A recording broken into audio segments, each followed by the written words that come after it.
Hello everyone, this is Rajiv Dabhadkar, the founder of the National Organization for Software and Technology Professionals. Among the podcast series that we're talking about conversations on value creation, I have here with me a good guest who's also a good friend of 30 years, Mr. Vivek Bhargava, and he's been a serial entrepreneur. He has been an investor. He has many other hats. But what's more importantly, he is known for, he has been a good vision. 30 years ago, 95, 96, I suppose, he had a Muchhad Panwala e-commerce idea, which did very well. So we are here to talk about some certain issues which are pretty serious in nature regarding the U.S. immigration, where immigration policies or changes that happen today. Many Indian professionals are at quite some unease. There's a lot of visa uncertainty. There's a lot of fear of losing out on the American dream, and many issues which are basically keeping the professionals from India in the US on work visas at a very different mindset, a lot of confusion. So the question comes to the mind, what does success really mean today? So, I mean, is it have to be tied to any one certain country or one certain mindset of being employed or optimizing your paycheck in the US? So I'm here with Vivek to just hear his views because he has just come up with a beautiful book, Happiness is a Muscle. The title itself is quite intriguing. So I want to know more about his views on it, and if you can please speak just a small introduction before I can come up with my questions for you. Sure. Rajiv, first of all, thanks a lot for having me. As you said, we've known each other more than 25 years ago. Pan.com, Muchar Panwala website was launched, and we were actually selling pan but through e-commerce 25 years ago, which was probably among the first e-commerce sites out of India. So I think, Rajiv, you touched a very important point that today I think in this uncertain world, happiness is becoming very critical and important because today, if you don't, so there is a very interesting saying that I remember. It says that happiness brings you success, while success may not bring you happiness. So I think the first important part is just to describe what happiness means to me. So there is this definition of this guy called Winhoven. He says that how much do you love the life you have? Right? So it's almost like a life satisfaction score. You know, we're coming down the steps right now. I twist my ankle. Obviously, I'm not going to be happy right now. But in a couple of months, I'll even forget that my ankle had twisted, and overall life satisfaction score of my life will not change much. So it's important to look at happiness from a life satisfaction score perspective rather than looking at it from what's happening to us in this moment. So my belief is that happiness is like a muscle. It's a choice. One needs to work on it to become happier. The happier you become, the more successful you will be. So, like you build muscle with nutrition and exercise, there are certain actions that you must do. Those actions can be things like exercise or meditation or sleeping adequately. And there are certain mindsets that you must build. These mindsets are to do with karma, what's your relationship with money, how do you look at learning new things as a quest for increasing your happiness. So as long as you do both the actions and you build these mindsets, your happiness baseline, as I call it, will keep on increasing. So the goal is that everybody is at a certain baseline. Let's say I'm an optimistic person, I'm at 80. Somebody else is a realistic person, they are at 60. Then both of us go through either a downturn in our life or an upturn in our life. Happiness is volatile, so it'll go up and down. But you come back to your baseline. 3 months down the line, you come back to your life satisfaction score that you had. But if you do these actions and you build these mindsets, my 80 can become 85. So even though it goes to 60 or it goes to 90, it'll come back to 85. So the goal is how do you make your baseline stronger? And that's a muscle, right? Building muscle takes time, but also losing muscle takes time. So if you increase your baseline by following these actions and these mindsets, I think leads to increased happiness and increased success. Good, good. So in this case, what's your perspective towards the, I would say, uncertainty and the fear which Indian professionals are going through in the US? Likewise, the ones in India which fear losing jobs to AI, maybe. So can this uncertainty, how can the uncertainty or can it be a catalyst to be happy, to look forward to something positive? So, Rahi, I'll tell you an interesting story how consumer AI started. As you are aware, I had sold my company to Dentsu in 2012. Then I worked with them for almost 8 years, helping them acquire multiple agencies and build almost a 1,000 plus people team in performance advertising. In July 2020, middle of COVID, is when I was writing this book. And one of the lines I wrote in the book was, happiness comes in the growth phase. It does not come in the phase of stagnation.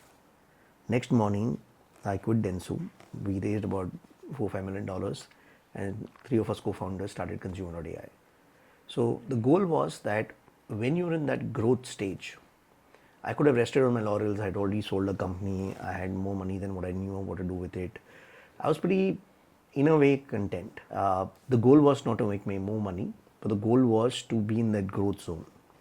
So if you ask me that, I think this is a time for us to be in that growth mindset where if we are growing, I think we'll be happier.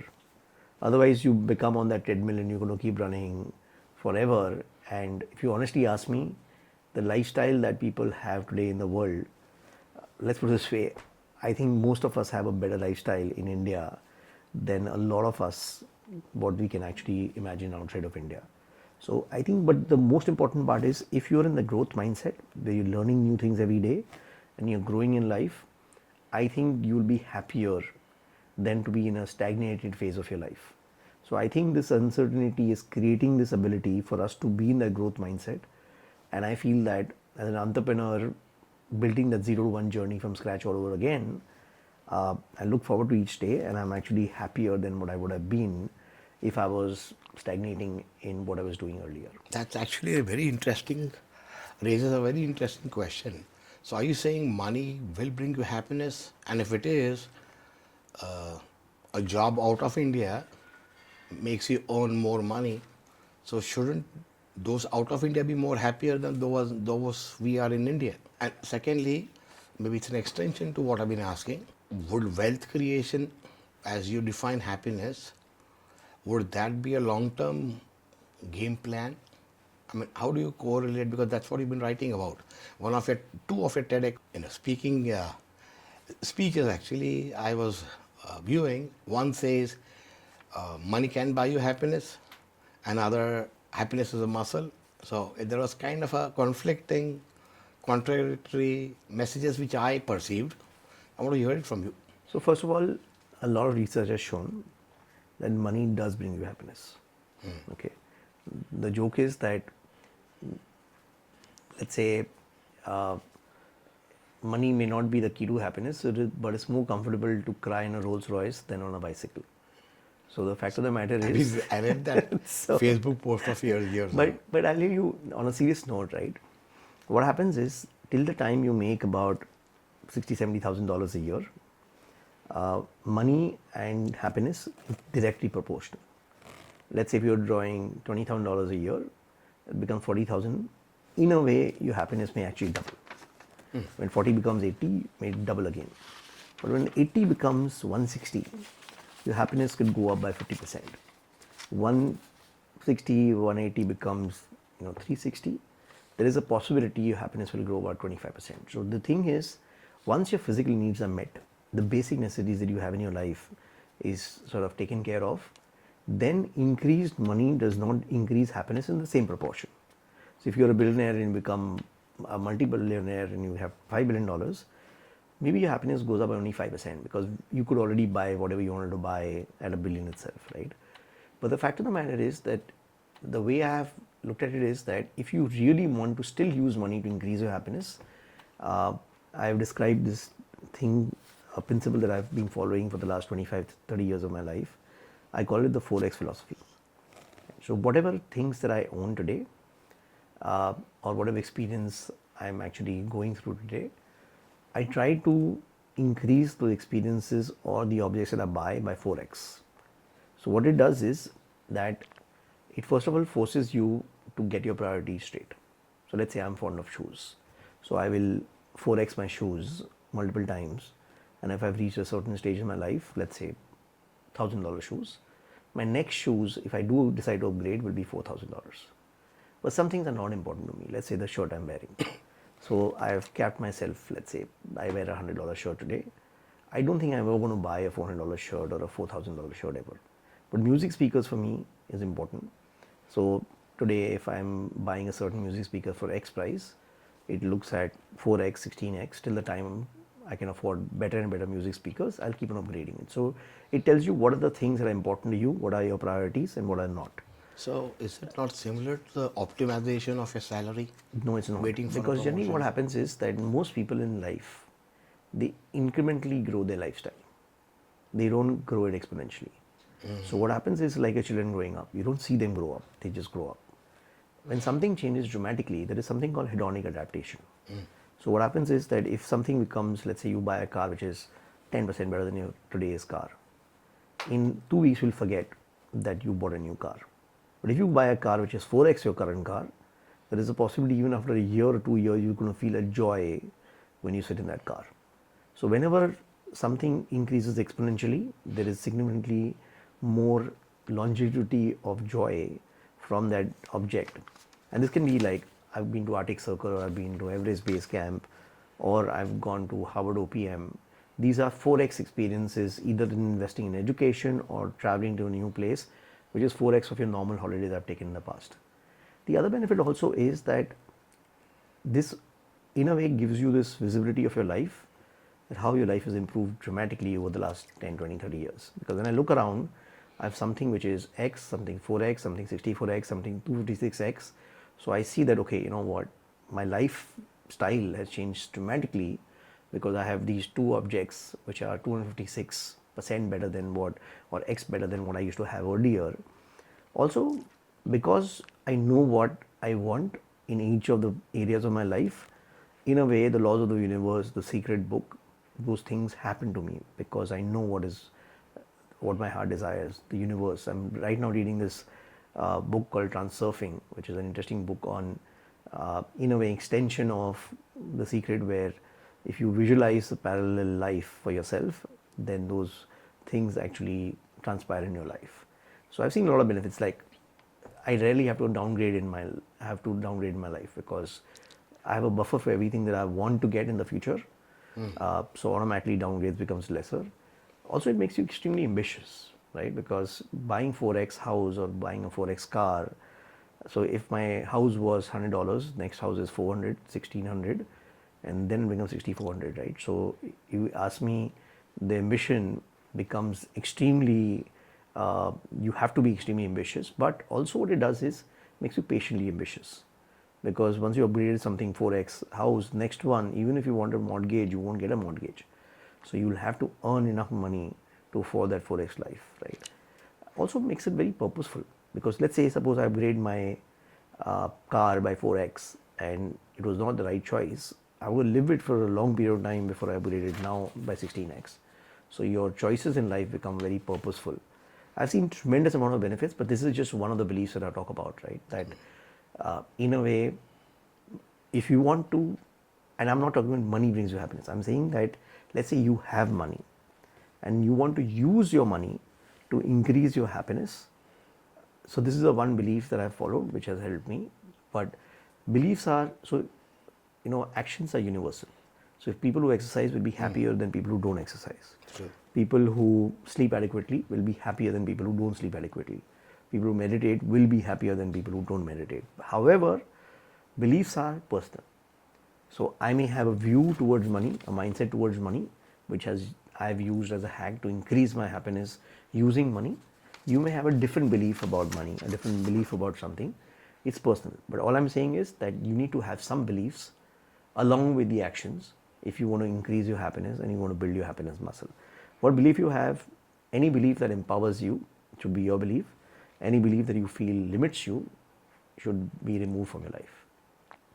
Right, because that's a very interesting last sentence about the belief. You also mentioned about tribes in a book, and that puts me into a question because I represent an organization for knowledge workers who mainly are out of India, mostly the US. There is actually in upgrading a lifestyle, as you mentioned, the 4x, it happens, but then there is a mindset, fixed mindset.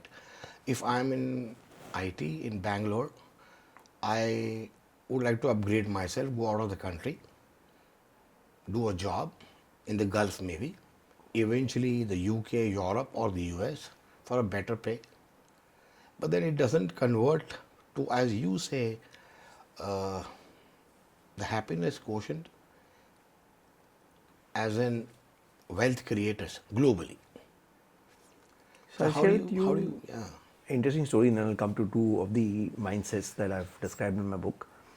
So I had a team member in India drawing about maybe a lakh rupees a month, which was 10, 15 years ago, decent amount of money in India, but he got a job in UAE, which paid him 2.5 lakh rupees a month, right?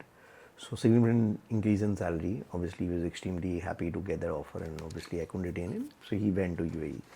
So I met him after a few years, and he was actually miserable. And I said, like, what happened? He says, see, when I was drawing that kind of salary in India, I was in that top 1% of India. I had a house help who would come and at least do some of the chores in the house. Uh, my kid had all friends where he was among the wealthier kids.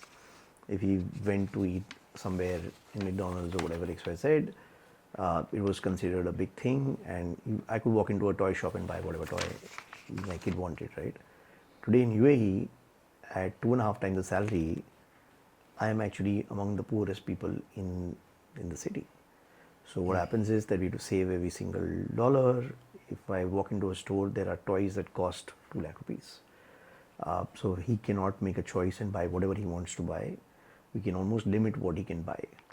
And with all the expenses, I was having a more comfortable life in India, saving more money. Here, I have actually a tough life. So that brings me to two things, right? That when you talked about tribes, I related to one other thing, which is called a learnability mindset. So generally, happiness is made up of chemicals, right? There is dopamine, there is endorphins, there is serotonin and oxytocin. So if you take learning new things, in a way, tick marks almost all the four chemicals. These are physical things, right? If these chemicals are produced, you will feel happier in that moment at least. And then some of these chemicals like serotonin and oxytocin have a long-term benefit of feeling more within yourself and more happier, right? So when you learn new things, you're striving towards something. It releases dopamine. When you're learning it, it releases endorphins. The other interesting thing that happens while learning new things is there is a paid forward chemical, right? When I do something good with collectively as a team or with people, uh, oxytocin is released. Now the thing is, one thing that I found very interesting was that most of us reach a certain age where making now new close friends becomes more and more difficult. True. But how do you become happier is by surrounding yourself with happier people and positive people. How do you do that? Generally, people who live in the past are negative people. True. People who live in the future are positive people. When you meet people who are learning something new with you, chances are they'll be positive people.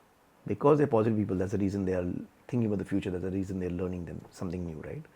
So all the new friendships that I've made in the last 10, 15 years, whether I went on the Everest Base Camp trip or I went to the Arctic Circle or I learned mentalism or I learned stand-up comedy or I went to the Harvard OPM program, every single new friend that I've made, because they were learning something new or experiencing something new, they were positive and happier people. And that actually leads to building tribes. So what happens is that when you learn something new, you make these different tribes of people who are positive people, who are generally happier people, and because of that, it also increases. They say, right, you become an average of the company you keep. Correct. So when you keep company of positive people, you will become more positive and you will become happier. And what I've seen is that these tribes are very, very useful. So a lot of studies of longevity has shown that people who have a diverse friend circle and they're meeting friends and they are having discussions with them and laughing with them, they not only lead happier lives, but they also live longer. So it's actually having a tribe. So if you're an IT professional, having a life outside of that and making diverse sets of friends, I think is great for your family. It's great for you. You will live longer, you will live happier, and you will have a higher life satisfaction score. So this is one of the mindsets that I encourage people to develop, of learning a lot of new things in their journey of life, and it will make them a better professional. So what happens is that when I learn stand-up comedy, it allows me to add more humor in my life, and I see more humor in life.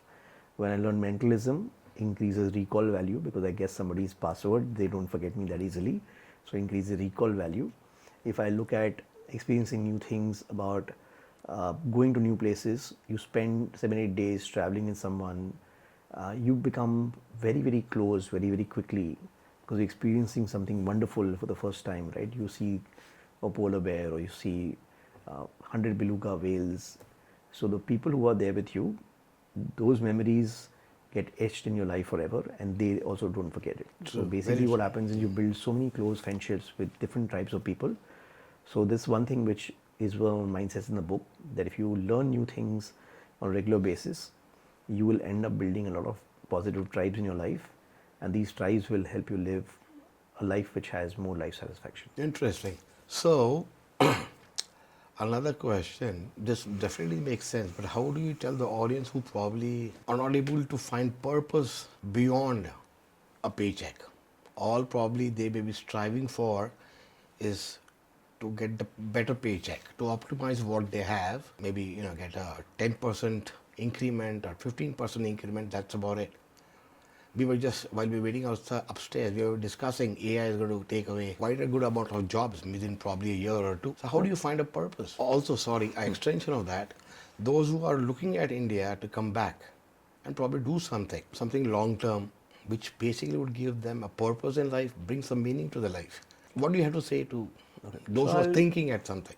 I'll give you some context, right? So I was sitting with a couple of friends, one who was in their 20s and the other person was in late 40s, right? And obviously I related more with the person who was late 40s. So what happened was that the person who was late 40s, in his view, you find purpose when you, in a way, complete your how, right? So you become an employee, you become a vice president, whatever it said, and then purpose is almost related to spirituality, and you look at why in your life once you've achieved your how. While the person who was in their 20s, they want to look at why today and purpose today, and then that will help them be happier today and have some goal towards life, which is why related, like why am I here. So very interesting thought came to my mind, that I think both of them in a way are a virtuous ecosystem. If you take my what today, my what is that I'm going to create consumer.ai into a multi-billion-dollar company. But my why is I want to make 100 million people happier. So what happens is that, let's say I do end up creating a significantly large company with consumer.ai. What will happen is that it will help me reach out to more people, because I'll have more money to throw to reach out to people. You would rather listen Elon Musk talking about happiness than currently listen to Vivek Bhargava talk about happiness, right? So when you become a successful entrepreneur and create some trillion-dollar company, you automatically get a lot more views for what you want to share. So I'm sure my videos will do well. Yeah, hopefully. So, and the other thing is, if I do end up reaching out to 100 million people, then that also will help my goals with consumer.ai, right? Because what happens is, if more people resonate with what I'm saying, there's a possibility that you say, okay, he's a co-founder in consumer.ai, let's find out what he does, and if he's built this company, what are the things that we can do with him. So I think what happens is, what influences why and why influences what. So it forms this virtual ecosystem. So I think at any point in time, you should know your purpose. At any point in time, you should know your what. If you can find both of them, it doesn't matter if you work on either one of them.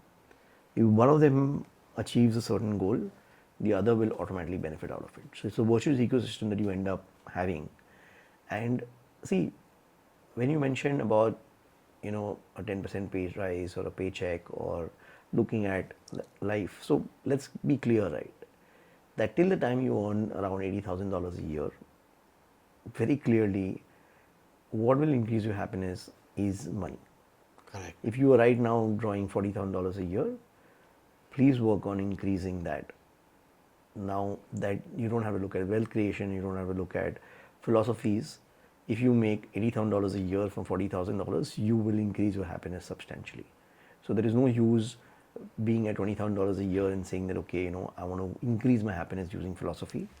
Philosophy only works once you made the minimum benchmark Correct. of wealth, right? So that money is important till the time you reached $80,000, is $65,000 to $80,000, right? That is something which you have to do. Only after you cross that, then you can look at, okay, can I use now some mindset, or can I use certain things to increase your happiness? Mindset only comes in after you achieved that goal. Having said that, the actions can come at any stage. Even if you're earning $1,000 a year, if you do certain actions, that will increase your happiness, because these are physical chemicals that are released in your body when you sleep or meditate or basically exercise, and that will, regardless of how much money you have. But the mindsets about money, about learning new things, about karma, a lot of other things that we've talked about, only comes in once you meet the threshold where money and happiness becomes a non-linear function. Till that amount of money, it's almost directly proportional. The more money you have, the happier you will be. Only after you cross the threshold, then money stops being a linear function relating to happiness. Does that where the mindset of moving away from scarcity to abundance comes in? Because the uncertainty about the immigration status is actually creating a lot of fear. So how do they find purpose so they can move away from the fear of what's going to happen? Am I going to lose the American dream? How do you connect that the abundance? I think it's very important for people to, in a way, work towards their happiness. And that, let's suppose this way, right, that regardless of what happens in the future, if you're exercising regularly, you're sleeping adequately, you're meditating, it will release certain chemicals, you will be happier. Having said that, remaining relevant and learning new things will make you more skill set based, where you have certain skills which other people don't have. Let's put it this way, today also, even if you have a job in US, you are already at 0.001% of the luckier people in the world. Correct. Theoretically speaking, if you come back to India, you can actually have a reasonably good lifestyle, working somewhere or becoming an entrepreneur and having that abundance mindset. In fact, if you ask me, in the world of AI, there is going to be significantly large opportunities for entrepreneurs. The skill sets a lot of Indians have working in product companies in US, learning how multi-billion dollar companies were built by becoming part of those teams, those similar companies are looking at creating that kind of money from India. Correct. So today, if somebody has worked in OpenAI or somebody has worked in Grok or some of these larger AI-based companies like Replit, Lovable, etc., would they add tremendous amount of value to consumer AI? They would. They would. Would we be willing to give equity as well as a reasonable pay to them to help us build a large company from India? We would. And there are millions of companies such as us in India. So if you take the last 30 years, the software has been mainly services. True. The next 30 years, it is going to be products. So I think there's significant opportunities in India and most of the parts of the world, right? Today there are opportunities. In every single country wants to build products. America has always had the lead. They build up this skill set, and knowingly, unknowingly, over the last 10 years, working in that environment, you've made tremendous amount of friendships and relationships with people in companies, which could be extremely valuable for companies in India, right? So if you worked in a certain industry and 100 of your friends are from that industry in US, each of them are at different positions in those companies. Can Indian product companies find value in those connections, of course they would. So there are tremendous amount of opportunities. I think the key out here is look at the resources you have, the skill sets you have, and how are you upgrading those skills on a regular basis by learning new things. Then the external environment will not impact you as much.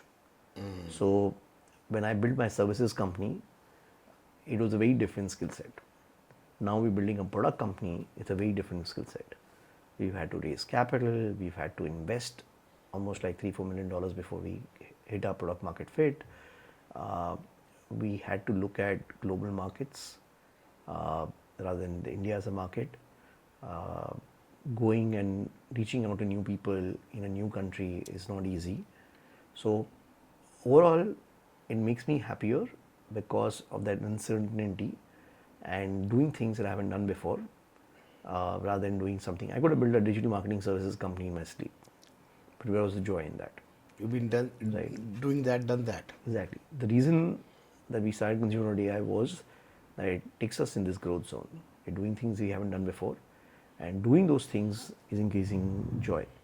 So instead of looking at our lives from being impacted by external environment, वो बोलते हैं ना कि खुद को बुलंद करो इतना, मैं खुदा तुमसे पूछे Correct. ये बता तेरी रज़ा क्या है. On this, basically, I don't know if you want to share, but you do invest, you have invested some sizable amount in some American companies in Silicon Valley. Okay, I wouldn't say sizable. I've invested in this company called Promaxo. They make MRI machines, which are open MRI machines. I invested $50,000. Interesting story. One of my friends had invested, who plays table tennis with me, has invested in that company, and then I did a round along with it. And I found that concept very interesting. And when I asked them that why would you want, they were raising $7 million, so $50,000 was a speck in the ocean. So we said, okay, tomorrow this machine, which is 1/5 the price of a normal MRI machine, is going to be put up in clinics instead of hospitals. In emerging markets like India, will have demand for tens of thousands of units. So that's the reason we would like somebody who understands the country better and would like you on board. And that's the reason they allowed me to invest a small amount of $50,000. And fortunately, has done extremely well, and it's probably 30x the value of what I invested at in that company. But having said that, I've done about 30 odd investments. Most of them are in India. Most of them are in a space where I like helping entrepreneurs. That time I was working with Denso, and per se, still do you have this entrepreneur itch? So I was in a way trying to satisfy that itch by helping entrepreneurs become successful. And I think it's a lot of joy of meeting young people who are out there to conquer the world. And being a part of the journey energizes you, encourages you to take risks. Also, it's a growth zone for me, because when I talk to entrepreneurs who are trying to change the world, they have a very deep knowledge of the industry they're trying to disrupt. So you get to hear from the horse's mouth how they think that the industry is going to be disrupted. And I think that is a lot of joy of listening to those people, and I think it also helps you become a better consultant. At the end of the day, our job is to solve problems of large companies using Consumer.ai, but also helping them use AI to transform their companies. So if you are investing in these companies, you in a way get to learn how each of these industries are going to get impacted by AI, which makes you a superior consultant. So I think for me, angel investing is, I look at it as a learning exercise. I may end up creating some wealth. Most of the times you don't. But I think the joy of learning new things in the process of investing is what makes me invest in companies. So nice to hear this from you. Well, there is a last thought that comes by with your book. You talk about karma and playing the long-term thinking game. Karma is basically, as you have mentioned, conscious action with long-term thinking, long-term planning or working at it. How can that support those viewing to come back to India so that they can help add value with their learned experience, capital investment, their knowledge? How can they build? So, there was an How does interesting... karma and karma come in, and how does that help? Yeah. So I'll share research that was done. Research was done where 100 people were given, I think $5 or $10, and given them an option. Either you spend this money on yourself or you give it to somebody else. So when they interviewed the people who had given that money to somebody else, they felt better than the people who spent it on themselves. So if you ask me, the way I look at it is, if you look at karma with a very pure selfish thing, there is more joy in giving than spending it on yourself. And research has proved that. Now what it does is that I've seen that the more and more I have done things for people, whether it's mentor entrepreneurs or angel investor in them or help people out or connect people to somebody, I believe the karma happens in the same life. It's not that, okay, after you die, you will get a better life. I feel that whatever things I've done 20 years ago, 30 years ago, is actually paying me rich dividends today. So what I've seen is that, in a way, people say, okay, Vivek, why are you being generous with this person, or why you're going out of your way to help this person? I've seen that I'm doing it for selfish reason. So what happens is that if I do something for you today, and I'm saying that, okay, in the next 20, 25 years, 30 years, there is something that you may end up doing, or somebody else may end up doing for me, which will be substantially better than what I did for you. So it's like pay it forward. When you look at that, if I've helped and done things for 1,000 people, somewhere in the universe, when you sow, you reap, and you reap a lot more than what you sow. So my belief is that karma happens in the same life. You do things for people because it's giving you joy. You're not doing it out of expectations.